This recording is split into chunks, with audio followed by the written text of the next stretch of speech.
Halo sobat-sobat semua, kembali lagi di channel Behold. Kali ini saya akan melanjutkan merangkum alur cerita film Pokemon Johto League Champion. Satoshi dan kawan-kawan menjelajahi tempat yang banyak Pokemon hantunya. Satoshi dan kawan-kawan tiba di sebuah tempat yang dikelilingi pemandangan gunung yang luar biasa. Kemudian mereka melihat Houndoom yang membawa tas di punggungnya. Mereka menyangka Pokemon itu pasti digunakan untuk melakukan pengiriman paket. Satoshi mengecek Pokédex-nya untuk informasi lebih lanjut, sedangkan Kasumi sedikit takut dengan penampilan Houndoom yang menyeramkan. Di sisi lain, tim Rocket juga menikmati udara pegunungan dari balon udara dan menyempatkan diri untuk menikmati teh. Sampai kemudian Musashi sadar, mereka belum pernah melaksanakan kewajiban sebagai anggota tim Rocket. Rekan satu timnya pun setuju dan mulai mencari target mereka, yaitu Pikachu. Tim Rocket pun mencari cara untuk menangkap Pokemon itu. Tim Rocket segera menjalankan aksinya dengan menampakkan diri di hadapan Satoshi dan kawan-kawan. Tujuan mereka tentu saja untuk menangkap Pikachu. Setelahnya Kojiro memerintahkan Wishing Smokescreen, membuat Satoshi dan kawan-kawan kesulitan melihat. Musashi menyuruh Arbok untuk menyerang, tapi Pikachu mampu menangkisnya dengan Thunderbolt. Kasumi yang tersandung menjatuhkan Togepi. Togepi berguling di dekat Wishing. Jadi untuk melarikan diri, Togepi menggunakan metronom. Hasilnya Togepi berpindah ke tempat yang jauh. Togepi muncul di atas pohon dan terlalu takut untuk turun. Beralih ke pertarungan, Pikachu berhasil men-tackle Wishing hingga terpental ke balon udara. Selanjutnya Satoshi memanggil Chikorita yang diperintahkan untuk melubangi balon udara tersebut, menyebabkan tim Rocket akhirnya kalah telak. Setelah asapnya menghilang, Kasumi memberitahukan bahwa Togepi telah lenyap. Mereka mulai memanggil-manggil Togepi, tapi tidak ada yang menjawab. Houndoom yang sebelumnya mendengar tangisan Togepi dan menyelamatkannya dari atas pohon. Setelah diturunkan, ternyata Togepi masih saja menangis. Oleh karenanya, Houndoom memetik sebuah apel untuk menghiburnya. Baru beberapa langkah, Togepi yang ditinggalkan tadi tiba-tiba diganggu Pinsir. Houndoom akhirnya kembali untuk mengusir Pokemon yang mengganggu tersebut. Ketika meninggalkan Togepi, Houndoom sadar Pokemon itu masih terus mengikutinya. Jadi Houndoom mempercepat langkahnya lagi. Tapi karena kasihan, Houndoom akhirnya setuju untuk membawanya pergi bersamanya. Sementara itu, Kasumi menjadi semakin tertekan setelah mencari Togepi selama lebih dari 1 jam, tapi belum juga menemukan Pokemonnya. Teman-temannya mendesaknya untuk tetap tenang. Mereka lalu mengirimkan Shiny Noctowl dan Golbat untuk melakukan pencarian lewat udara. Houndoom melanjutkan perjalanan sambil menggendong Togepi di punggungnya. Houndoom meyakinkan Togepi bahwa semuanya akan baik-baik saja saat bersiap melompati beberapa batu untuk menyeberangi sungai. Di tengah-tengah penyeberangan, Gyarados muncul dari dalam air, menyebabkan Houndoom dan Togepi terhempas ombak hingga sampai ke tepi. Houndoom yang terbaring kelelahan melihat Togepi mulai mendaki tebing yang curam, tapi tiba-tiba kehilangan pijakannya. Untungnya Houndoom bisa meraihnya tepat pada waktunya dan melompat ke puncaknya dengan aman. Houndoom melepaskan Togepi di ladang bunga dengan banyaknya Pokemon tipe rumput dan serangga. Togepi segera bergabung dengan trio Bellossom yang sedang menari. Pokemon itu kemudian melemparkan Togepi ke udara dan mendarat di Venusaur yang mengantuk.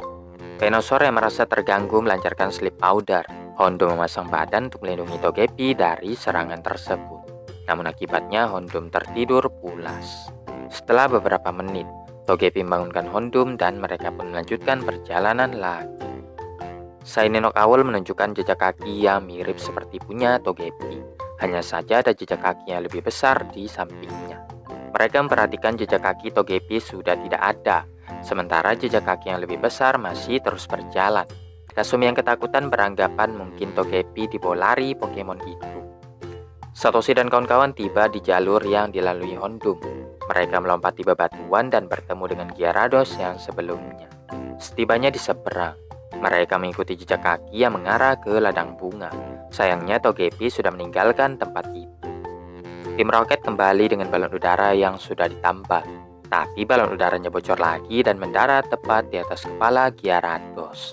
Gyarados sangat marah karena kepalanya benjol, lalu melancarkan Hydro Pump untuk menerbangkan tim Rocket.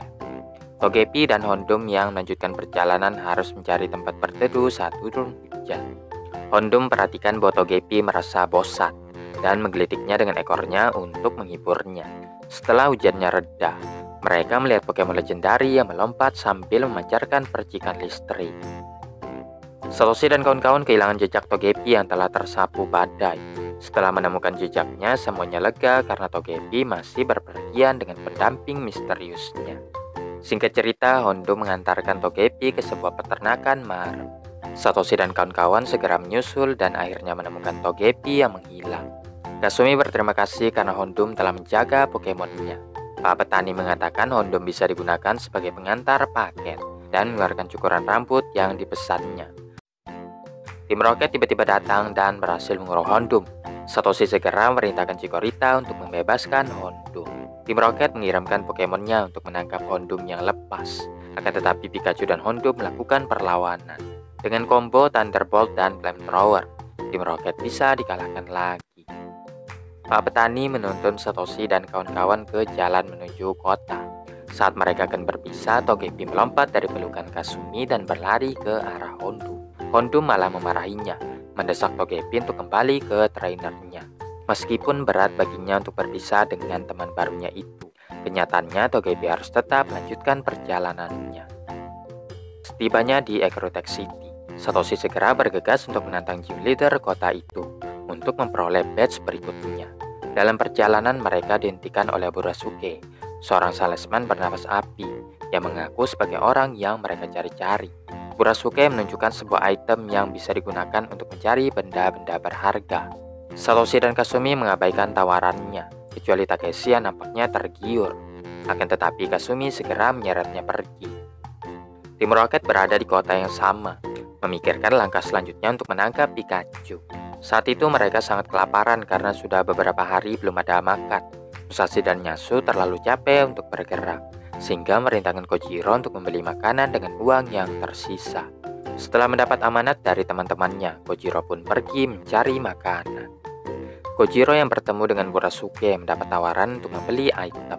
Burasuke meyakinkan item ini akan sangat bermanfaat untuk mencari harta karun. Kojiro lalu kembali dengan membawa item yang sudah dibelinya itu, menunjukkan bahwa masalah keuangan mereka akan terselesaikan sebentar lagi. Tapi yang didapatnya malahan pukulan dari teman-temannya. Bukan hanya menghabiskan seluruh tabungan Tim Rocket, Kojiro juga membeli barang yang tidak berguna. Kojiro berusaha membuktikan bahwa item ini bisa digunakan. Item itu mulai berkedip dan menunjukkan ada sesuatu yang terkubur di dekatnya. Kojiro langsung menggalinya dan menemukan benda berkilauan di tanah. Tapi ternyata itu hanyalah tutup botol.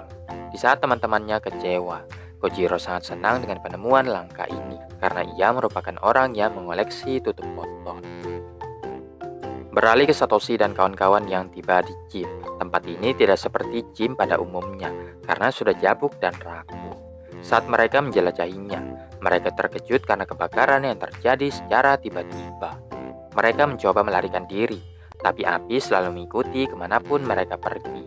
Pokemon tipe air pun tidak bisa memadamkan api itu. Dan yang lebih anehnya lagi, Totodile tidak terluka saat melompat ke dalam api. Satoshi yang menyadari itu hanyalah ilusi, memerintahkan Shiny Owl untuk mengungkapkan apa yang tersembunyi di dalamnya. Dan ternyata ilusi itu diciptakan oleh sekelompok Gastly. Shiny Owl mengajar Pokemon-Pokemon itu sampai mereka menghilang ke dalam dinding. Namun sesaat kemudian mereka datang dengan membawa bala bantuan. Satoshi merintahkan Pikachu untuk menyerang, tapi serangannya menembus para Pokemon begitu saja. Gengar menampakkan diri, diikuti suara yang menyuruh semua Pokemon tipe hantu untuk berhenti. Mereka mengalihkan pandangannya ke sumber suara, dan seorang pria berambut pirang menampakkan dirinya. Pria itu menjelaskan bahwa Pokemon hantu sebenarnya tidak ingin menyakiti mereka, tapi hanya berusaha melindungi rumahnya. Setelah menenangkan Pokemon tipe hantu, pria itu memperkenalkan dirinya sebagai Matsuba, gym leader Ecruteak City. Satoshi langsung menantangnya bertarung, akan tetapi Matsuba tidak bisa mengadakan gym battle di tempat seperti ini. Tempat ini disebut juga Barnet Tower, yang dulunya penuh dengan keceriaan, tapi sekarang menjadi rumah bagi Pokemon hantu. Satoshi melihat ukiran kayu dari Pokemon yang pernah dilihatnya, yang dikonfirmasi itu adalah Pokemon legendari Ho-Oh. Satoshi mengungkapkan pernah bertemu dengan Pokemon itu, Tapi Matsuba meragukan ceritanya, karena Ho-Oh tidak pernah menampakkan diri di hadapan publik. Matsuba melanjutkan ceritanya tentang bagaimana Burnet Power bisa terbakar. Dulunya tempat ini digunakan untuk menyembah Pokemon Ho-Oh. Namun beberapa oknum berniat jahat untuk mengurung dan membakar Pokemon legendari itu. Ho-Oh bisa melepaskan dirinya, tapi sebagian Pokemon yang tertinggal tewas secara mengenaskan. Ada legenda yang mengatakan Ho-Oh menghidupkan Pokemon-Pokemon itu menjadi Pokemon legendari. Pikachu mengejar Togepi yang masuk ke dalam lubang kecil. Matsuba mengirim mereka untuk mencari dua Pokemon tadi, serta memerintahkan Pokemon hantu lainnya untuk ikut membantu. Sementara itu, Kojiro mendapatkan banyak sekali tutup botol berkat item yang dibelinya. Musashi dan Yasuo mendesaknya untuk menjual tutup botol itu, tapi Kojiro mempertahankan barang berharganya. Di tengah pertengkaran, mereka melihat Togepi dan Pikachu yang keluar dari puing-puing. Tim Rocket lebih dulu mengamankan Togepi, sehingga Pikachu pun menurut untuk tidak menyerang mereka. Gastly melaporkan hal ini kepada Matsuba, dan mereka segera mengejar Tim Rocket. Tim Rocket yang berupaya kabur dijatuhkan Gengar yang muncul dari dalam tanah. Hal ini memberikan kesempatan bagi Satoshi dan kawan-kawan untuk menyusul Tim Rocket. Satoshi menuntut untuk membalikan Pikachu, namun begitu mendekat, Yasuo langsung mencakar wajahnya. Setelah mengejek Satoshi, Tim Rocket pun memilih melarikan diri daripada harus bertarung melawannya. Matsuba merintahkan Gengar untuk menghadang Tim Rocket, dan berhasil melumpuhkan Pokemon mereka dalam waktu yang singkat. Berikutnya, Gengar melancarkan next set untuk membebaskan Pikachu dan Togepi dari Tim Rocket. Haunter dan Gastly bisa menangkap mereka berdua dan mengantarnya ke tempat yang aman. Tim Rocket merintahkan Pokemonnya untuk mengeroyok Gengar, tapi berkat kemampuan menghilangnya, Gengar bisa menghindari setiap serangan. Matsuba mempersingkat pertarungan itu dengan memerintahkan Gengar Shadow Ball. Dengan demikian, Tim Rocket pun dapat dikalahkan. Satoshi mengagumi kemampuan bertarung Matsuba, mengira Gengar akan menyajikan pertarungan yang menantang baginya. Takeshi juga memperingatkan Satoshi untuk berhati-hati terhadap Shadow Ball Gengar. Pada sore harinya, Matsuba menyarankan agar mereka berdua beristirahat dulu sebelum memulai pertandingan besok. Satoshi menyetujuinya, sambil memikirkan cara untuk mengalahkan Matsuba dan Gengar. Ash memerintahkan Pikachu untuk melawan Hitmonchan, supaya bisa ditangkap nantinya. Tapi Pikachu yang takut bonyok tidak berani melawan Hitmonchan. Oleh karenanya, Ash mengajarkan boxing pada Pikachu. Setelah berlatih sebentar, Pikachu pun menantang Hitmonchan. Pikachu melayangkan pukulannya, tapi karena tangannya yang pendek, pukulannya tidak bisa menyentuh lawannya. Pikachu melancarkan Rocket Punch yang akhirnya bisa mengenai Hitmonchan. Kemudian Hitmonchan yang marah melancarkan pukulan bertubi-tubi, yang mampu merobohkan Pikachu. Ternyata Pikachu kurang berpengalaman kalau soal pertarungan jarak dekat. Pertandingan boxing antara Prime Ape versus Machop akan segera dimulai. Machop melayangkan pukulan pertamanya yang membuat Prime Ape terlempar ke sudut ring. Prime Ape kemudian bangkit dan melompat untuk menendang musuhnya, tapi Machop bisa menangkisnya lalu melemparkan Prime Ape keluar ring. Ash meraih Pokemonnya itu sebelum menyentuh tanah. Setelah mendapatkan motivasi dari trainernya, Prime Ape naik ke atas untuk melanjutkan pertandingan. Prime Ape melancarkan pukulan bertubi-tubi ke arah Machop, dan berhasil menjatuhkannya dengan tendangan super kuat. Alhasil Prime Ape menjadi pemenangnya. Grand Prix merupakan tempat berkumpulnya Pokemon tipe petarung untuk membuktikan siapa yang terhebat di antara semuanya. Sebentar lagi kita akan menyaksikan pertandingan Hitmonchan versus Hitmonlee. Hitmonchan bisa menghindari setiap serangan Hitmonlee. Tapi karena ada yang berbuat curang dengan menempelkan lem ke kakinya, Hitmonchan pun kalah dalam pertandingan ini. Di pertandingan final, Prime Ape versus Hitmonlee berlangsung sangat sengit. Pikachu sempat melihat Tim Rocket yang meletakkan bom di bawah ring, dan langsung mencarinya. Prime Ape ternyata mampu mengalahkan Hitmonlee, dan dinobatkan sebagai sang juara. Begitu pertandingannya berakhir, Pikachu mengembalikan bom ke Tim Rocket, menyebabkan mereka terbang ke langit-langit.